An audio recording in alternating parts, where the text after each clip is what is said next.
All righty, everybody. Welcome to Talking Real Estate with Champions Real Estate Team here at Berkshire Hathaway Home Services Ambassador Real Estate Company.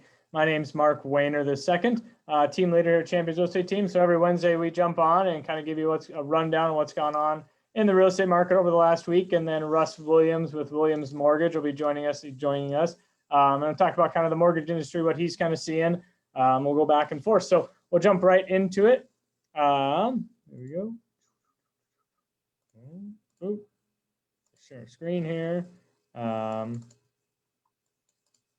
right, so here's kind of the updated numbers from 7 days ago. So we've had 266 new listings going active in the MLS, 274 contracts written, so basically houses that went pending, and 330 homes that were sold. So that's basically the market over the last 40 to 60 days in that avenue. So giving you a little perspective of what the previous week was, we had 227 new listings prior week.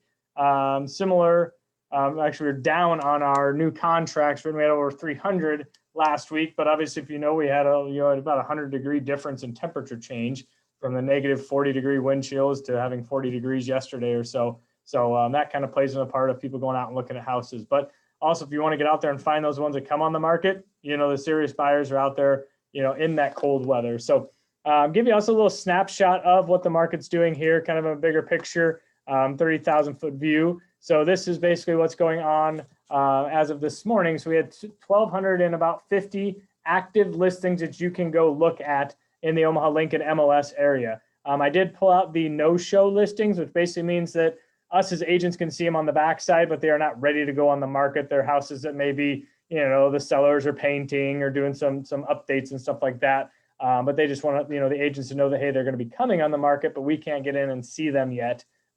Through that. So that put us at about 1,400.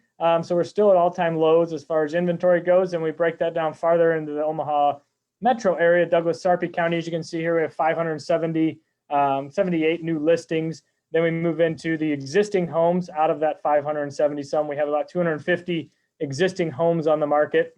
New construction, about 320. So as you can see, we have very limited supply. One and a half months supply of inventory. What that means is if no houses come on the market after today, we basically run out of houses to sell and basically about middle of April. So average sale price is up 17% from this time last year at 263. So that's something that, that I've heard. The common thing I hear is that, well, I'm paying a premium for a house, but those people that bought a house last year potentially could be up, anywhere 15, 17% on average. So that's something that, the old adage of, I'm going to wait to buy real estate. You don't wait to buy real estate, you buy real estate and wait.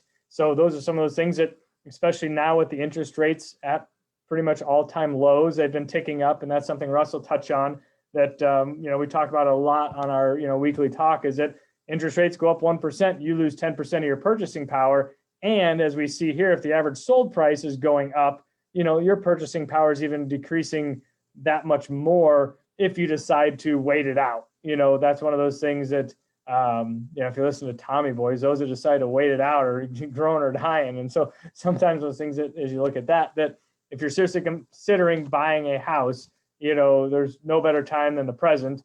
And we can even touch on a little bit of the new construction side of it. Articles came out this week that basically they have doubled over the last 3 months. So they've hit an all-time high. I think it was like $1,004 for the the measurement that they do for the lumber side of it. So those are things that builders and new construction side of it are concerned on, that they're going to drive their prices high and maybe price some people out of the new construction market. Well, then they come back down to the existing market, and we don't have that supply on that side. So we're kind of in that conundrum that something's going to have to give. And that's kind of why the feds are basically trying to keep those interest rates low and buying a lot of those Fannie and Freddie Mac loans, and basically keeping that interest rate low to keep the housing market, chugging along, as it did a great, during the pandemic. We had a great 2020 from a real estate perspective, and kept the economy, one of the largest driving factors of the economy is kind of real estate. It plays a huge part in that. So that's something, kind of taking the big picture of it. Not trying to be doom and gloom on it, but every little spoke in the wheel kind of plays a part. And that's what we try to do here at Champions Real Estate, is basically give you all that information and what makes sense for you, moving forward. Does it make sense to wait? Then great, but maybe, putting an extra $5,000 into savings isn't necessarily going to really, be that much of an advantage 6 months, a year down the road when interest rates maybe, could be potentially be ticking up, or those housing prices going up. So maybe it's you pull the trigger now, jump into it, start making those payments, on your own mortgage rather than somebody else, in a rental or something like that. So those are all things that we're happy to sit down with you via Zoom in that aspect of it to give you a good rundown of what's going on. And then Russ is kind of, that the expert aspect of it that we kind of lean on, on the mortgage side. So I guess we can kind of touch on what you're kind of seeing in the mortgage industry, Russ, and just kind of keep moving forward from there. So how are we doing? It's been an interesting last couple of weeks. We're seeing a little bit of a deterioration in mortgage rates, meaning they're moving up a little bit, but I don't want that to panic anybody. And the reason why is, as we get further along here, as people are optimistic about the end of the real deadly COVID, as we get closer to herd immunity, I believe we're going to see supply chains open up a little bit, and we could see a little bit of a softening back of interest rates. There's no guarantee of that. But obviously, to Mark's point, part of what we're seeing in the cost of goods going up, lumber being a good example, is supply chains are challenged right now. Having said that, I don't know, Mark, if I can share my screen here or not. Let me unshare mine. I can make you. Having said that, I want to show you a chart. This is from Fannie Mae. You should be able to do it now. This is from Freddie Mac, actually. Let me bring this chart online with us.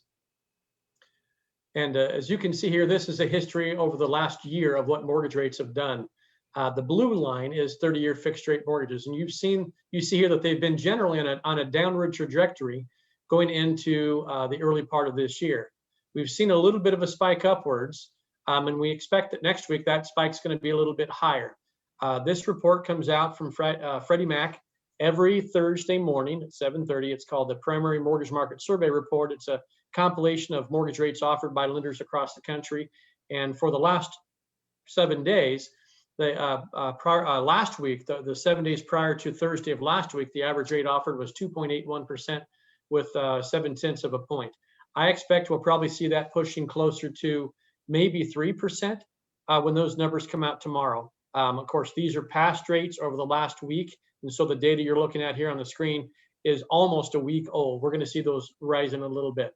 I don't think that this is something that should scare you, though. And the reason why I say that is we're continuing to see home prices rise. Demand is tremendous. For those of you that are out shopping right now, you know that it's uncommon, it's almost uncommon to not have to compete with other offers. Anytime that we have demand like that exceeding the supply, that's generally going to push prices higher. Now, obviously, there's no guarantee of that, but the likelihood, to Mark's point earlier here, is that we're going to see home prices rise over the next 12 months, anywhere from 5%, in some markets 15% or more. So in the event that you say, Russ, I really want to wait and see if rates come back down, it could be that they will. We don't know that for sure. But think about this for a moment. If, for example, you didn't buy today and you waited until next year and rates did come down, you're actually paying anywhere from 5 to 15% more for that house next year, which means your overall payment might be identical to what it would be today buying the house at today's price and at today's rate. But next year, you're going to owe more. So I encourage you to keep that in mind. To Mark's point earlier, you don't wait to buy real estate, you buy real estate and wait. There's another cliche I used to hear a lot, that the best 2 times to buy real estate were 20 years ago and today. I'm bullish on real estate. If anybody has any questions and wants to know why I'm bullish on real estate, by all means, please reach out to me. I can provide you all kinds of data and let you make the decision yourself. But this is a great time to buy real estate, folks, whether rates are 0.25% lower or 0.25% higher, or 0.5% higher, or 2% higher. This is a great time to buy. Yep. Yeah. And I think, when we kind of get into that new construction, I was just talking to some of our entry-level new construction home builders here in town. And basically an entry-level split entry home that you can get into, the lowest that they have was $246,000. So there's not much, from those first-time home buyers to jump in, in that under 200 price point for new construction. That's just really non-existent anymore, at least in our marketplace, unless somebody comes in and is able to have a building model, business model to basically get that, especially with the cost of land and things of that sort around the Omaha metro Lincoln area. So But yeah, so as always, you can jump onto our championsrealestateteam.com website here, and you can kind of search all the active homes, all those 1,250 some homes out there, and take a look at them. If you want to set up a showing, we're happy to help you. I've done virtual showings. I've walked through and done Zoom videos with clients. So whatever your comfortability level is, we can do that. But these will have the most accurate homes that are out there. You can also basically, as a seller, if you want to keep, a stock ticker of what's going on in your marketplace or your specific neighborhood, come down here, click on the Omaha Insider Report, and basically you can create your own custom, and that basically you can pull in your own subdivision that you want to be in. So you can obviously search cities. So if you're not in Omaha or in the surrounding areas, you can do that. But you can put in here, and you can put Armbrust Acres, Andreessen Meadows, and then save the search. Basically put in your name and email, and that will basically go straight to you. Log into our website. That will create a registration for you, and then we can keep in contact with you. Obviously, we're not going to bug you to death or anything like that, but we just want to be a resource of information for you to keep up to date. And if you're ever looking for any real estate resources, we love to work with you in that manner. But also on here, we have our home buyers and seller guide. Once this loads up, where's it at? There we go. So home buyer guide and home seller guide right here that you can click on, basically Google Doc, that you can get that for free. You can kind of follow us on our Facebook here, which is what we're live on now. So if you have questions, you can comment. We can get back to you a little bit later. If you watch this video a little later, obviously we can keep in touch. So appreciate everybody listening and watching our video. And if we can help you in the future, love to. Once again, I'm Mark Wayner II with Champions Real Estate Team at Berkshire Hathaway Home Services and Bass Real Estate Company. And then thank Russ Williams with Williams Mortgage, being a mortgage broker. So he's got a lot of different tools and a lot of different products that he can help you out with and get you the right thing that's going to make sense. Don't just walk into a lender and say, I need a loan. And they say, oh, here's the best one for you. Is it?